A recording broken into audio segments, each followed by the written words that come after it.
নমস্কাৰ, মই ভৈৰৱে সকলোলৈ দীপাৱলীৰ শুভেচ্ছা জনাইছোঁ। আগৰ দৰে এইবাৰ উদযাপন তেনেধৰণে কৰা নহ'ব, যিহেতু আমাৰ হিয়াৰ আমঠুজন আমাৰ মাজত নাইকিয়া হ'ল। তথাপিও নিয়মটো কৰিব লাগিব। সেইবাবে অলপ চাকি আগতেও 100 এগছ চাকি জ্বলাওঁ গোটেই ঘৰখনত। এইবাৰ ভাবিছোঁ আৰু 100 এগছ বেছিকৈ জ্বলাম, 200 এগছ জ্বলাম।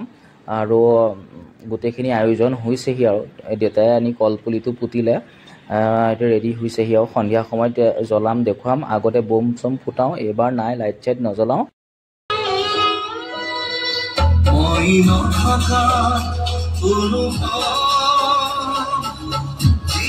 এইবাৰ যিহেতু আমাৰ সকলোৰে মনটো বেয়া, আৰু কিয় বেয়া মনটো আমি ক'ব দৰকাৰ নাই, সকলোৱে জানেই।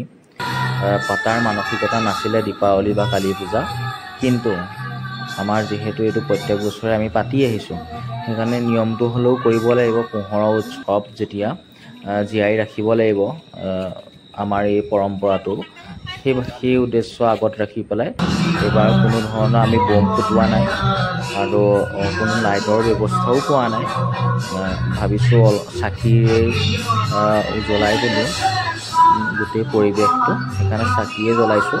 আগতেও যদিও বম ফুটাওঁ, চাকি আগতেও আমি জ্বলাওঁ, তথাপিতো এইবাৰ আৰু অলপ বেছিকৈ জ্বলাইছোঁ। জ্বলাই পেলাই গোটেই পোহৰাই তুলিবলৈ চেষ্টা কৰিছোঁ। আৰু এনেধৰণেই দীপাৱলীটো পাতিবলৈ চেষ্টা কৰিলোঁ। আপোনালোকে কেনেধৰণে পাতিছে অলপ জনাব কমেণ্টৰ জৰিয়তে। এতিয়া গোটেই এনেধৰণে পাতিবলৈ চেষ্টা কৰিছোঁ। অলপ গান লগাইছোঁ জুবিন দাৰ, আৰু সকলো মাও পৰিৱেশৰ নিচিনা, খালী অলপ পোহৰ হৈছে, চাকিও পোহৰ হৈছে। কোনেও, অকল মই বুলিয়ে নহয়, আমাৰ গাঁৱত কোনেও তেনেধৰণৰ বম চম ফুটাই উৎপাত কৰা নাই বা কোনেও ইমান হেৰি কৰা নাই। খালী জুবিন দাৰ আমি গান লগাইছোঁ আৰু মাটি চাকিৰে পোহৰ কৰি তুলিছোঁ। সকলোকে ধন্যবাদ জনালোঁ।